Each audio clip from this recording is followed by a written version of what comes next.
hivi vya COVID-19. Kwa mengi zaidi, mtazamaji, zidi kuungana nasi kwenye taarifa zetu tulizokuandalia, lakini kwa sasa nakaribisha rasmi katika taarifa zetu za Mbiu ya KTN.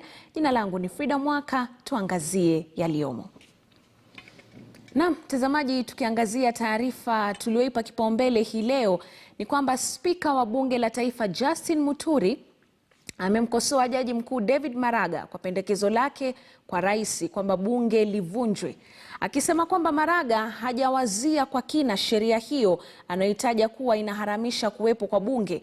Baada ya kukosekana kuzingatiwa kwa sheria thuluthi mbili, Spika Muturi akisema kwamba si vyema kwa Jaji Mkuu kuwazia nchi kuwa katika taharuki ya kikatiba kupitia hatua hiyo ya bunge kuvunjwa.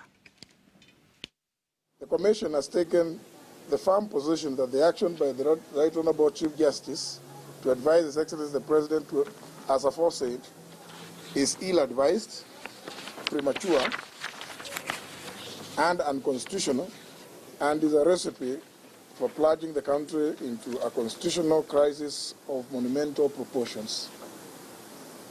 The Commission notes with disappointment that the Chief Justice has ignored fundamental issues that go to the root of the fabric and structure of our Constitution in advising the President to dissolve Parliament.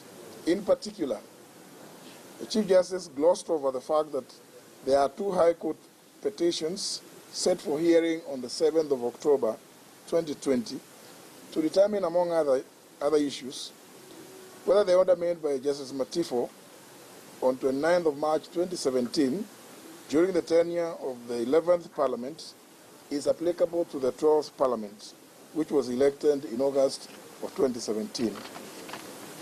It is therefore premature, in our view, for the Right Honourable Chief Justice to take this action while the High Court is yet to determine that matter.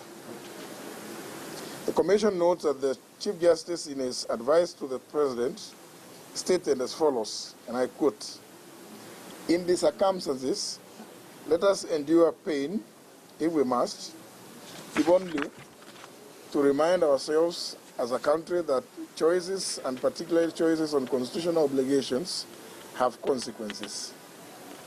Let us endure pain, if only to remind the electorate to hold their parliamentary representatives accountable." Close this quotes.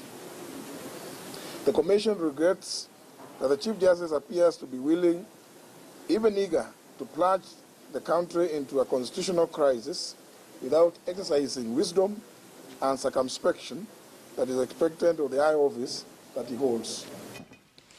Na mtazamaji, walimu wametakiwa kuwa makini ili kuwalinda wanafunzi shuleni masomo yatakaporejea. Akizungumza jijini Nairobi, katibu mkuu wa chama cha walimu Nat Wilson Sosion amesema kuwa wanafunzi wamepitia ukatili mwingi nyumbani, hasa katika masuala ya kijinsia, akiongeza kuwa wanafunzi wako salama zaidi shuleni. Sosion alizungumza katika mkutano na shirika la kuwasaidia waathiriwa ukatili wa kijinsia katika makao makuu ya Nat hapa jijini Nairobi. More than an hour going into the depths and length of gender-based issues. And I must thank our gender desk that has come of age.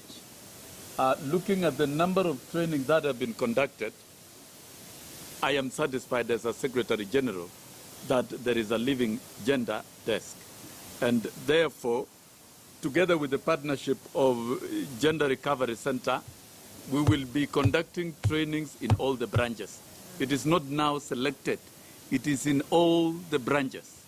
As a professional union, we'll spend more energy, resources, and time on these very sensitive professional issues. I'm happy with the statement that the President has made, that we need to do more to promote gender rights and protection of the vulnerable members of our society. I think the most touching data that we have, and from the Gender Recovery Center, that is why we cannot generate our own data. Our data is not complete. The data that is done by a body that does that work 24/7 is extremely good. Treating 1,049 children who have been affected by gender-related violence is simply a significant number. Those are the only cases that presented themselves to the hospital. 77 girls and 17 girls returned with HIV-positive results. And of course, late manifestation, late reporting, our children are shy. They may not open up and confess exactly what has happened. How technology has promoted violence, it has been talked about. And that is why it is not yet time. We don't have security measures to promote online without securing our learners. And therefore, some of these fellows who might be hastily promoting a system that indeed is dangerous need to be cautioned. And that is why reopening of schools at the moment is very, very important. The children are safer at school than at home. I think that is what we have come to agree. We have all agreed. Children are safer at school than at home. Even if they will starve in school, they are far much safer. We need our children back, and we need all of them. We don't need some of them. We need all of them. Na mtazamaji, sijui wasemaje kuhusiana na swala hilo la wanafunzi kurejea shuleni. Kwengineko ni kwamba muungano wa kutetea maslahi ya wafanyakazi wa majumbani, hotelini, taasisi za elimu na hospitalini KUDHEHA umetoa wito kwa Rais Uhuru Kenyatta kuhakikisha kwamba walimu wa bodi na wafanyakazi wa shule za umma wanalipwa malimbikizi ya mishahara yao bila kuchelewa. Katibu wa muungano huo Albert Njeru amesema kwamba wanasikitishwa na Wizara ya Elimu kuendelea kukalia mishahara ya miezi 6 huku wafanyakazi wao wakiendelea kuhangaika. Leo tumekuja hapa ili tuungane na tuulize usaidizi kwa mkuu wetu na president wetu wa Republic of Kenya Uhuru Muigai Kenyatta. Tusaidie, His Excellency. Wewe tunajua upendi umaskini, lakini hao wafanyikazi wanafanywa sasa wawe maskini kabisa. Tunajua wafanyikazi wote wa serikali wanalipwa haki yao kila mwezi. Hao wafanyikazi wa mashule mahali popote walipo ni wafanyikazi wa serikali, wanahudumia wanakenya na wanahudumia watoto wale tuko nao kwa mashule zetu. Teto zimeendelea kutolewa kuhusiana na mpango wa serikali wa kufungua shule humu nchini. Baadhi ya wazazi katika kaunti ya Uasin Gishu wamewataka wadau wanaohusika katika Wizara ya Elimu kuweka mikakati kabambe kabla ya wanafunzi kurejea shuleni. Tumpate mwanahabari wetu Elvis Kosgei na taarifa hiyo. Naam, hisia mseto zimeendelea kutolewa kuhusiana kwa kufunguliwa kwa shule, huku walimu wakitakiwa kufikia juma lijalo warejee shuleni. Ni jambo ambalo litakuwa na tathmini hasa katika kaunti hii ya Uasin Gishu ili kubaini endapo wazazi wako tayari kwa wanafunzi kufungua shule. Asante sana mzee, wanakuita nani? Na tumeona kwamba walimu wameambiwa kwamba ifikapo juma lijalo wanafunzi wanapaswa kurejea shuleni, na hao kama walimu pia wameambiwa kwamba wanapaswa kurejea. Binafsi yako kama mzazi unasemaje? Okay, my name is Steve Alika. To me, I support the reopening of school, yes, but let's have the proper communication from the CS. Because the CS seem to be confusing the parents. Today we'll say this, tomorrow we'll be saying this. So let's have one communication if the school are going to open in January or October, and let them start, especially the candidate, especially the class 8 and the Form 4, and also the universities, so that it can be, let them learn from the class 8 first and Form 4. So me, I support the reopening, but let's have proper communication. Let the CS tell us the exact date of opening. Not, it's like even the CS himself seems to be confused. So me, I support, but let's have proper communication of the exact date. The issue of school fees? The school fees, I think the CS should also give the parents the proper guidance, because you see, it's like most people nowadays have been laid off.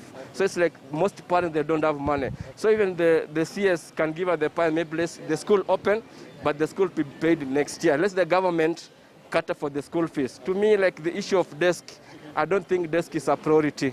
The school fees is a priority, the classroom is a priority, the cleanliness is a priority, not the desk.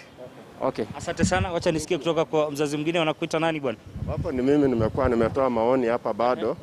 but bado naweza rudia tu.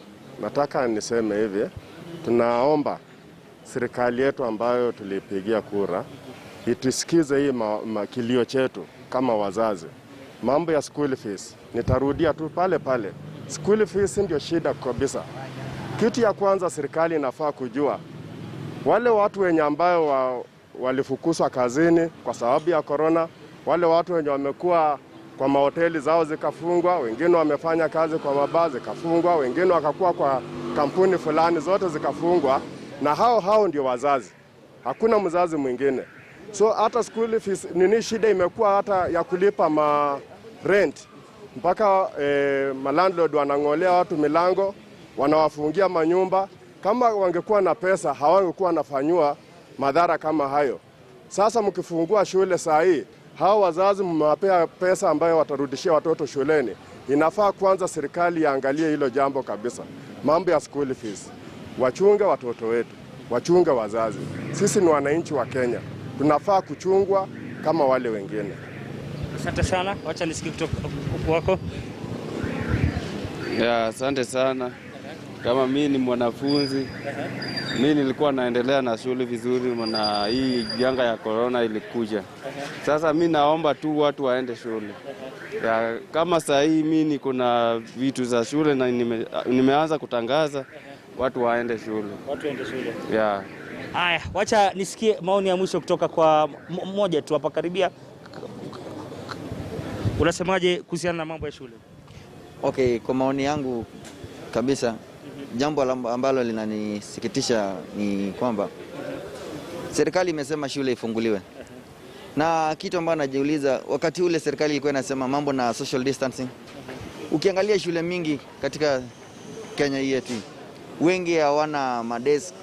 Ukifika wanafunzi wanakaa 3, 4. Meaning hata sasa ukikompare na mambo na social distancing, utashinda wanafunzi wanatakaje. Serikali ikasema kwamba shule inafaa waongezewe madeski ili watoto wa avoid social distancing. Hivi sasa unasikia shule pia imesema ifunguliwe wiki ijayo. Sasa tunashindwa serikali imechukua hatua gani ili kuprevent hiyo social distancing kwa wanafunzi. Jambo la pili, serikali imeweza kufikia hiyo mambo ya maji kwa sababu ukiangalia nchi yetu pia like huko Lodwar, Mandera kulikuwa na changamoto mingi. Kuna hata wanafunzi ambao hawana madarasa. Social distancing iko aje? Mambo na maji iko aje? Serikali imeweza kuhimili hiyo janga. Hiyo ndio. Asante sana. Ndio hizo hisia kutoka kwa baadhi ya wakazi wa kaunti ya Uasin Gishu, wengine wakisema kwamba hawako tayari kama wazazi, wengine wakisema kwamba shule zifunguliwe manake wanafunzi wamechelea sana nyumbani. Lakini jambo ambalo tutakuwa tunatathmini na kulifuatilia hasa kutoka kaunti hii ya Uasin Gishu. Toka kwangu Elvis Kosgei, sina la ziada na rejeshea pale studioni. Na mtazamaji, toke sasa Uasin Gishu tuelekee Kajiado ambako polisi wamewakamata watu 12 katika eneo la Mashuuru, Kajiado ya Mashariki baada ya kupatikana na kilo 200 ya nyama ya twiga. Katika siku za hivi majuzi, maafisa wa shirika la wanyamapori KWS wamefanikiwa kunasa nyama ya porini, pembe za ndovu na vifaa kadhaa vinavyotokana na uwindaji haramu. Afisa wa KWS huko Kajiado, Lemate Lenguro, amesema kwamba wako macho kwa uwindaji huo haramu, huku mkuu wa upelelezi Kajiado ya Kati Peter Mugwika akisema kwamba nyama hiyo ya pori ilinuiwa kusambazwa katika maeneo ya Kitengela, Kajiado na Nairobi.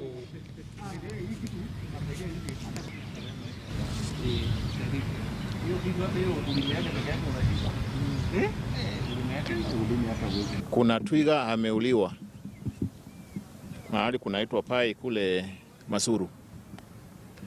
Hizo teams walikimbia pale, wakaanza kufuata ile habari walikuwa wamepata, na kwa bahati mzuri walipata watu 12 ambao walikuwa wanabeba nyama, tunasuku ya kwamba ni hiyo twiga, wakitumia wheelbarrow. Hizo nyama walikuwa wamespanga vikundi 8 kama vile mmeona hapa mbele yetu, na wale watu wote walikamatwa na wakaletwa hapa. Saisi nakumbuka watoto ako nyumbani kwa sababu ya mambo ya corona, na hii vijana uko nyumbani pia anakuwa idle, so hiyo pia ndio unachangia. So kwa sasa tumeanza operation kamili ya kujaribu kukomesha bushmeat na poaching kwa jumla. So hii ni tunasema ni manzo tu kwa wale watu ambao wanaendelea na hii kazi, ni bahati yao mbaya kwa sababu tumeanza na tutafaa viatu moja na hawa. Na mtazamaji, baada ya taarifa hiyo ya Kajiado, niruhusu tu nikamilishe taarifa